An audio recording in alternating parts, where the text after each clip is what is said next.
I'm Daryl Yanuszewski. I'm 36 years old, and this is my story. In late July 2023, I discovered what looked like a wound on my right nipple. Sorry for the TMI. I know I didn't injure myself, so I began to research what that might mean. I don't have children, I wasn't breastfeeding, so I know that was out of the question. In my research, I soon learned about something called Paget's disease.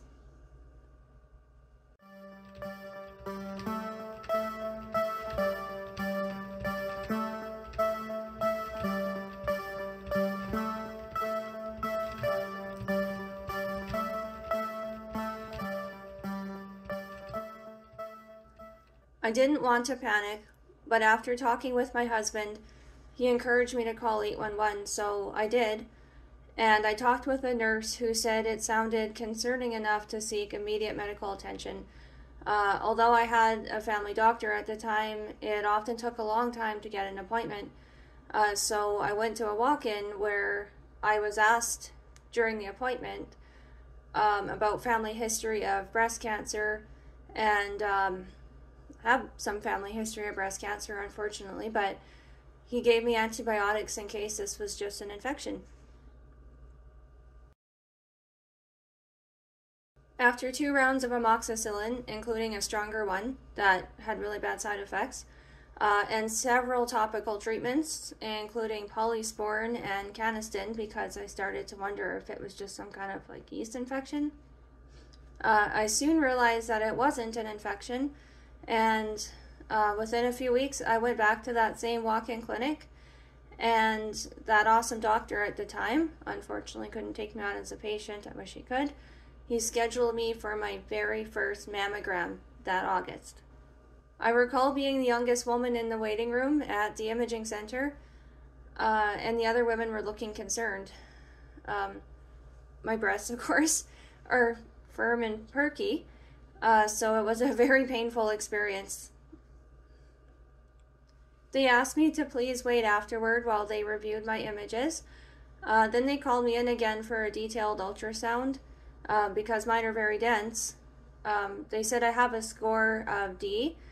D is the highest density score, and that is an independent risk for breast cancer because women with dense breasts with a score of D, that just means that there's a lot of fibrous tissue, and it's really difficult to pick up potential calcifications or tumors on a mammogram. So they had me come in within just a few minutes for an ultrasound on both breasts for comparison.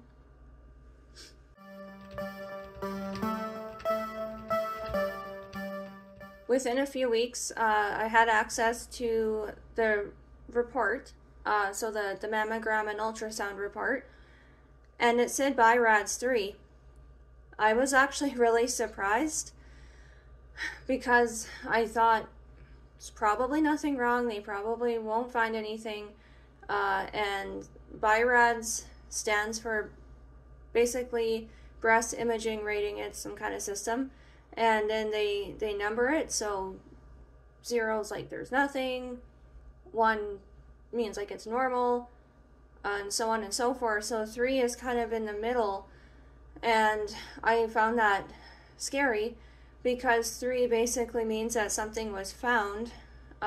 Thankfully, it shows potential for being benign, which means non-malignant. But because they don't know for sure that it's benign, it has a possibility of not being benign. There's to be a follow-up in 6 months' time to look again to see if there have been any changes over that 6 months. I'm not gonna lie, seeing that they actually saw something of concern was terrifying. The sonographer, who's like the person taking the images, did try to reassure me that fibrocystic changes are normal for women my age, because I was 35 at the time.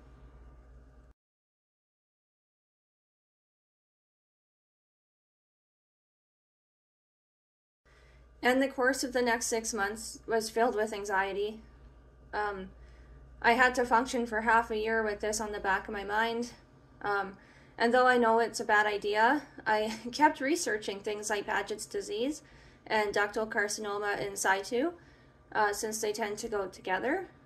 So from what I've learned, ductal carcinoma in situ literally, it just means like there's like little tumors kind of behind the nipple and in the milk ducts. But if it's in situ, that's good, because that means it hasn't traveled or anything like that. So that's what I was kind of thinking that they may have found. And then as it got close to the 6-month point in late February, close to my 36th birthday, I got a card in the mail from the imaging center to remind me to book for the follow-up. It needed a referral from my family doctor at the time, who unfortunately just didn't seem overly concerned. Thankfully, I trusted my gut instinct, and closer to my follow-up appointment, I called the imaging center just to verify that they got the referral, and even though I asked him, he forgot to send it. After that, and 3 different times telling me he wasn't concerned about cancer when I asked for a biopsy, I've since gotten a new family doctor, a woman this time, and she is a much, much better listener. One of the best decisions I ever made.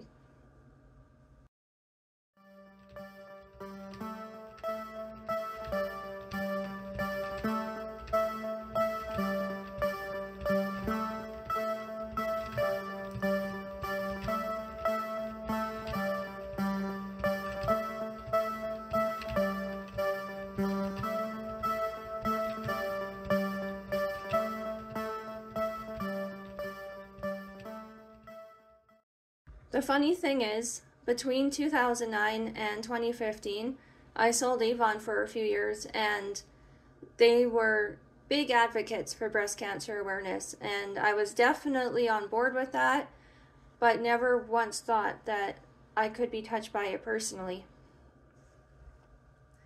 I'm actually embarrassed to admit that I assumed that this only happened to busty women, not petite and perky like me.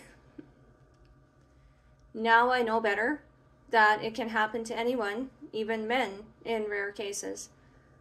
Anyways, I'm putting my story out there for others in similar situations, because awareness can literally save lives.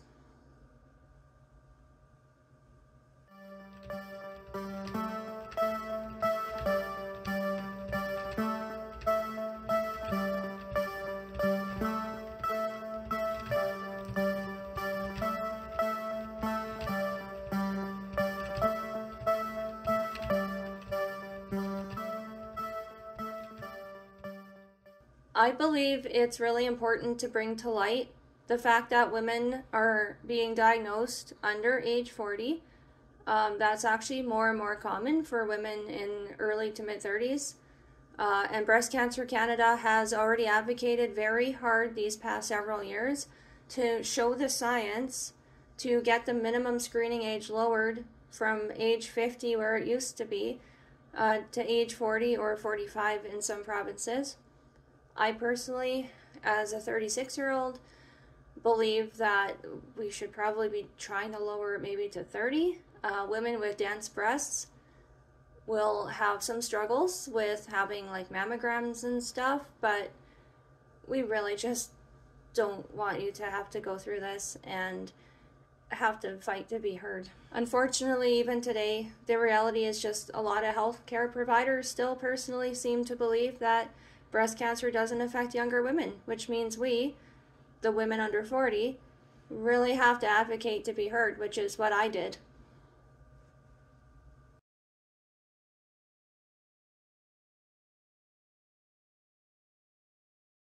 As I mentioned earlier, even though I worked up to courage to bring this to a previous family doctor, he didn't seem concerned, and that really upset me, because I do actually have a significant family history of cancer on my father's side.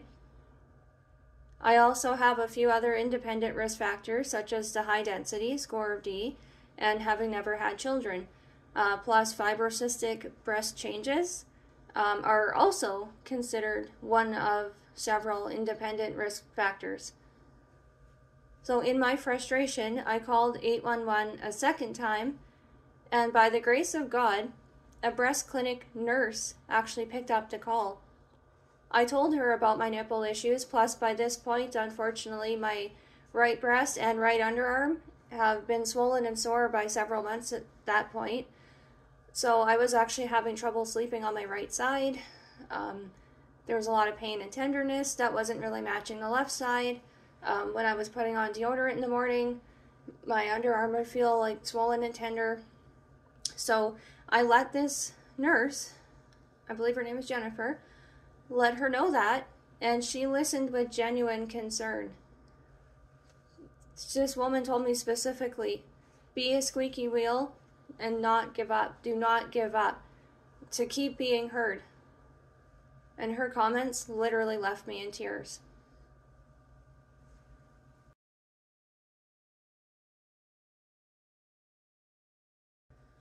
I was also concerned about my second imaging report from the follow-up to my first mammogram. So this was the 6-month follow-up report that I had in February. This report indicated that I had no concerning family history of breast cancer, which is a lie. I was upset enough to reach out to the imaging center to express my displeasure in being overlooked.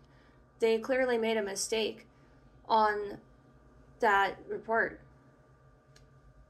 To my pleasant surprise, the radiologist I talked with on the phone was actually very supportive and encouraged me to keep advocating for that biopsy.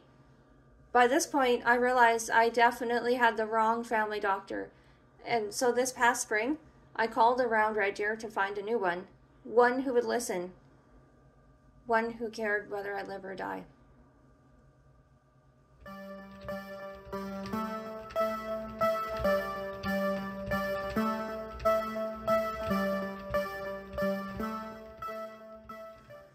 Over the months of research, I discovered the lemons in an egg carton image.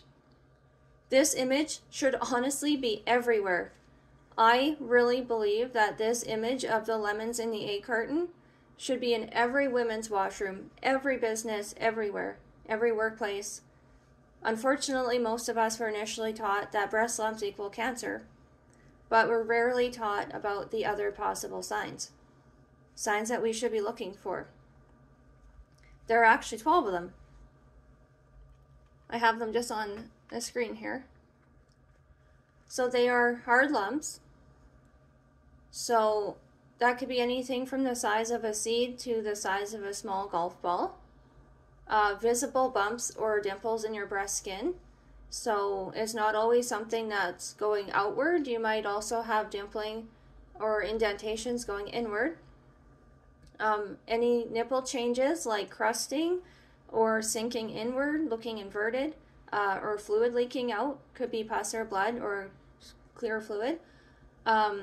Red and or like warm breast skin, so if it might feel infected, it may be an infection, it may not be, but it's definitely worth getting checked out. You may have a texture that looks like an orange peel. That is a sign of inflammatory breast cancer, so that's very important to get that checked out right away. Discoloration or redness, thickening or swelling of the skin on your breast or the internal parts like the fibrous tissue, that can definitely change the shape or size. So if you find you have one bigger than the other or hanging lower than the other, definitely get that checked out. You may also have sores on the skin. So if you find that you have what looks like blisters or unexplained wounds, not just on your nipple but other parts of your skin, definitely get that checked out. If you have visible veins, that could be a sign that there's a tumor growing and there's a possibility that it has blood vessels feeding to it. Definitely get that checked out. It's very rare for cancer, but possible that pain may develop as well. So you might have sharp stabbing pain, you might have a tingling pain, you might even just have like a dull ache. Dull aching is actually very normal with hormonal changes, but if it doesn't go away and is constant, definitely take that to your doctor as well. It is entirely possible as well that pain and feelings of lumpiness could just be a benign condition like fibroadenomas. Only a biopsy can tell. You can get mammograms and ultrasounds that find things that might be fibroadenomas or simple cysts, but only a biopsy can for sure tell you whether or not it's malignant or benign.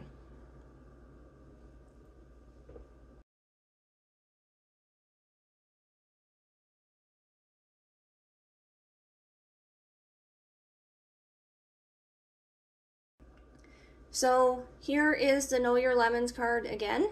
I highly recommend that you download the free app. So that free app is called Know Your Lemons.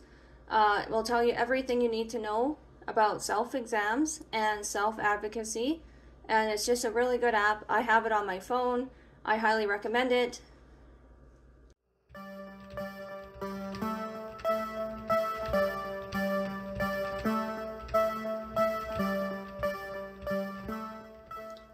So after more than a year since discovering my initial symptoms, that includes 2 phone calls to 811, visits to a walk-in clinic, multiple trips to get mammograms and ultrasounds, being overlooked by a now former family doctor, follow-up talks with the imaging center to let them know about my family history, and a search for a new family doctor, I finally got a nipple biopsy in late August to check for Paget's disease. It really saddens me that it took all of this work just to ask for a simple screening to rule out possible cancer, but that's the reality that women under 40 face when dealing with breast cancer symptoms. It's unfortunately not rare for a diagnosis in our age group, but we still have to fight to be heard and not give up until we are. At the time of this video, I'm still waiting for the call back from the dermatologist who did the biopsy in late August. Even if the results end up being benign, at least I feel good knowing that someone finally took me, after a year, finally took me, a symptomatic woman under 40, seriously.